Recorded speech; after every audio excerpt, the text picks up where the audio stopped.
529s are excellent tools for parents looking to set aside money for their children's education. But it's always good to know what other options are on the table in case you want to add them to the mix when it comes to saving for your children's future, or whether you consider it as a viable alternative if 529s aren't right for you. In this episode, we talk about some of those alternatives and how to know whether it is or is not a good fit for your children's financial future. Let's get started. Let's get some money. From New Money, New Problems, it's the New Money, New Problems podcast, a show for successful professionals searching for the tools they need to navigate financial opportunities and obstacles they've never seen. Negotiating compensation, purchasing your first investment property, helping your family with money, the highs and lows of entrepreneurship. New money brings new problems that require new solutions. Join us as we work through them together. I'm Brenton Harrison, and this is the New Money, New Problems podcast. Hi, my name is Brenton Harrison of New Money, New Problems, and your host for the New Money, New Problems podcast. If you joined us in our previous episodes, one of the things that we covered was new legislation that allowed you in some instances to roll unused $529 into a Roth IRA.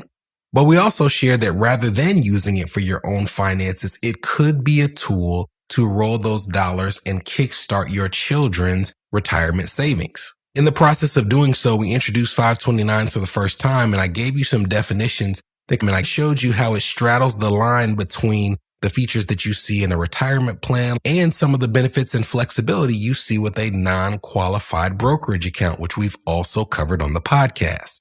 As an example, one of the key benefits of retirement plans is their tax deferral. You put money into an account, and as that account grows, you don't owe taxes on that growth.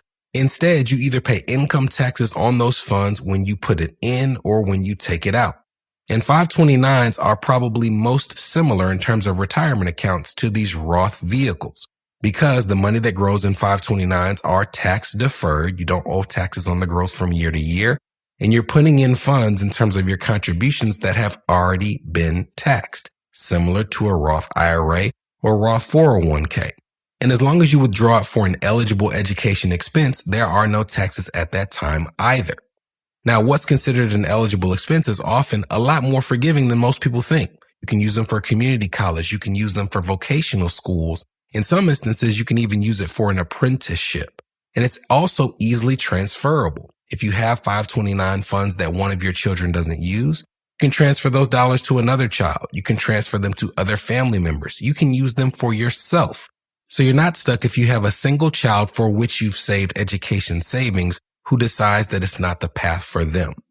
Another similarity to a retirement account is that there are contribution limits to 529s, but those contributions are very flexible. And the amount that you put into a 529 is probably something more similar to what you'd see in a brokerage account. As an example, in 2023, if you wanted to contribute money to an individual retirement account or a Roth IRA, you'd be limited if you're under 50 to $6,500 for the year. But 529 accounts have a significantly higher contribution limit at $17,000 for the year of 2023. And in addition to that, you're not limited to just putting that $17,000 aside if you so choose. 529s have a wrinkle that allow you to front load up to 5 years of contributions. So even though $17,000 is the technical annual limit, a person who would like to do so is able to put up to $85,000 in a 529 account in a single year. So when it comes to the structure of 529s and the potential benefits and uses, you can see that it's a really powerful tool in theory. And there are some people who have the ability to take advantage of all of its benefits. You have people out there who are extremely wealthy or who come from wealthy families who have a person who wants to put $17,000 or $85,000 aside. A wealthy grandparent who wants to kickstart their grandchildren's education savings and front loads or contributes significant amounts of money that child can use when it comes time to spend for their education needs. And even if you're not in that situation and you wanted to put $50, $100, $150 aside into your child's 529, then I say go for it, provided that you have addressed other areas of your financial need. To me, the limitations of a 529 come not in the foundation or the structure of the plans, but the financial preparedness of the people who are saving the dollars. Because in my situation, I am often dealing with people who are trying to take one arrow and shoot it at multiple targets. They're currently trying to give their children a better experience than they had growing up financially. They're trying to cover their own retirement needs. They're trying to progress in their own career. And there are limited funds that are set aside to attack all of these objectives. As a matter of fact, after 14 years of doing this, I can count on one hand the number of clients with whom I've worked who've been able to pay for even a single year with the funds they set aside in their children's 529. And if you took away a few of my fingers, I'd still be able to count the number of people I know who've been able to pay for their children's full education with the dollars they set aside in a 529. Instead, what happens is, in trying to establish and pursue all of those objectives, they don't really get to make progress on any of them. They pay for their children's private schooling all the way through. They build up that muscle of cash flowing education, thinking that they'll be able to stop doing so at the age of 18. As a result, they're putting limited dollars into their retirement fund. They're not establishing a significant non-qualified savings. They're dealing with credit card debt and other consumer debt. And by the time their child gets to college, that parent is not on track for their own retirement savings. They have not paid off their consumer debt. They may still be trying to get the home of their dreams, which means they're trying to navigate a down payment and hoping that their current home has increased in equity. And they look at this 529 and they realize that after all that sacrificing of their other financial goals, they still have to cash flow their kids' college savings because there's not enough in the 529 to cover it. So here's my rule of thumb when it comes to 529s and the people with whom I work. If you are going to put more than the $50, $100, $150 a month that I talked about in the beginning of this episode, you need to have a financial plan in place. You need to be able to articulate its objectives and show that you are on track to meeting those objectives before you put significant funds away that can only be used for education. This is my rule because through experience, I can tell you the better prepared you are financially, the better prepared you will be able to help your child when it comes time to pay for school. But if you're not in the place where you need to be and you don't have money set aside, you're just going to end up in a situation where they still have to borrow or you have to sacrifice whatever progress you had made, which puts you further behind the 8 ball.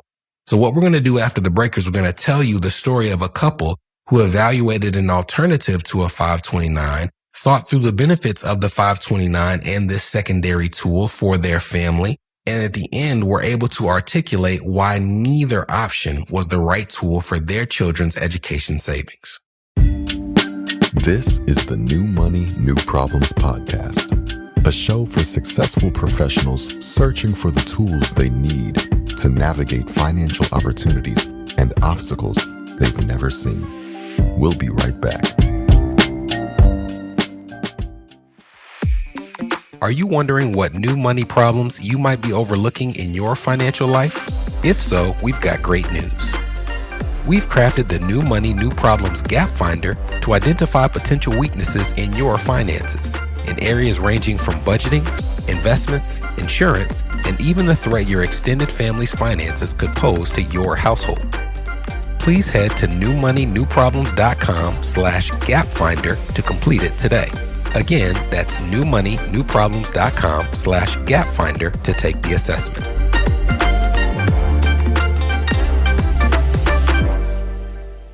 You're listening to the New Money, New Problems podcast. Subscribe now at newmoneynewproblems.com. Welcome back.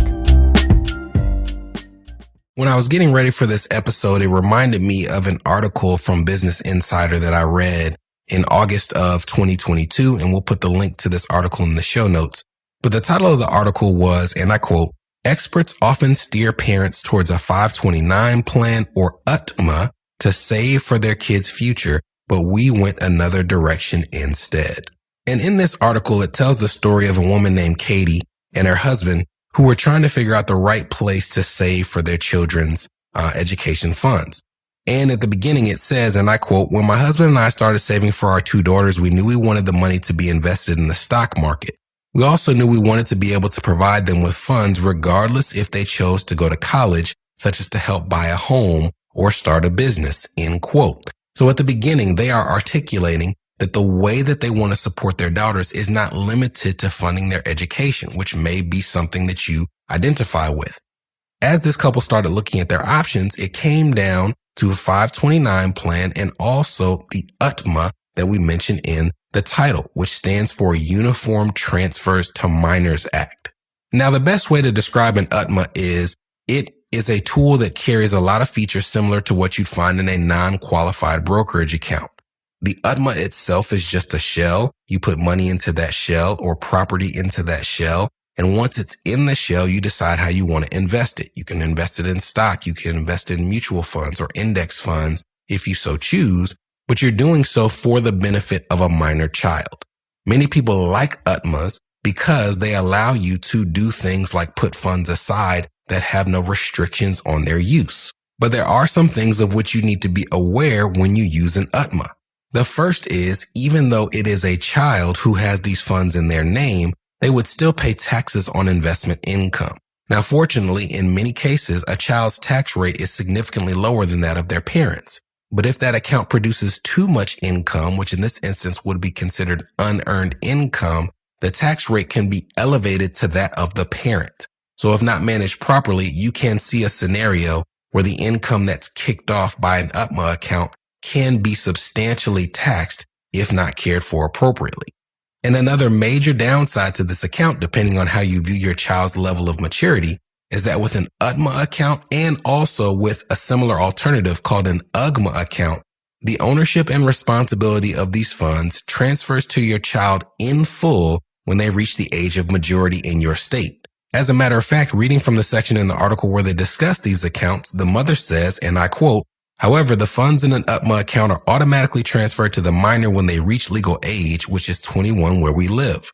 While 21 sounds like an old enough age to turn over the funds, we also know there's a chance our child won't be responsible enough to handle a financial windfall. Of course, we hope for the best, but we also know life happens and don't want the added pressure or poor decision making that could come along with a substantial monetary gift." And maturity aside, we talked about some of the negative things and guilt and lack of responsibility that can come when you receive an inheritance in our episode about money disorders. So this is a real thing that led this family to turn away from UTMAs as a possibility, which leads us to the 529. This couple decided that a 529, although an extremely popular choice, was not appropriate because of its limitations. They talk about tax deferral. They talk about the ability to use it for education expenses, but going back to their feelings, and I quote, "If the child chooses not to go to college and the funds are not transferred to another family member, however, the account can be closed and the funds withdrawn, but taxes and an extra 10% fee will be charged.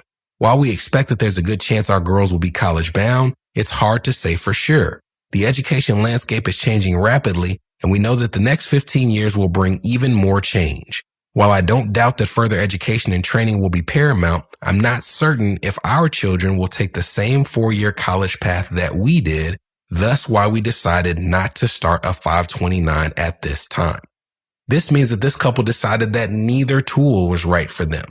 And in the end, they actually opted to open a non-qualified brokerage account in their name, not their children's name, with the intention of transferring the funds to either a 529 or an UTMA at a later date. So they're feeling that if they can put these funds aside for their own benefit and in their own control, that would be the preferable alternative because they now have complete autonomy on its use and no restrictions on its use either. Conversely, if they put these funds in a 529 or an UTMA at the start, you cannot unscramble that egg. So when your children are young, when you are young and trying to make sure that you're saving for them and also saving for your own future, the flexibility can be preferred in spite of the benefits that are offered by either of these tools. And if you're in a similar situation where you don't know what the future holds, but you do know that you are not quite in a place where you're on track for your financial objectives, then I'm not telling you to not save for your children's future. I'm telling you to think about the utility of the funds. And if you feel a 529 is something that you would like to utilize in a limited capacity, then also keep in mind whether that is the tool or whether it's just a small part of a comprehensive pool of options that you can use to make sure they're in the best place and you're in the best place when the time comes to turn that money over to them. From New Money, New Problems, this was the New Money, New Problems podcast, a show for successful professionals searching for the tools they need to navigate financial opportunities and obstacles they've never seen.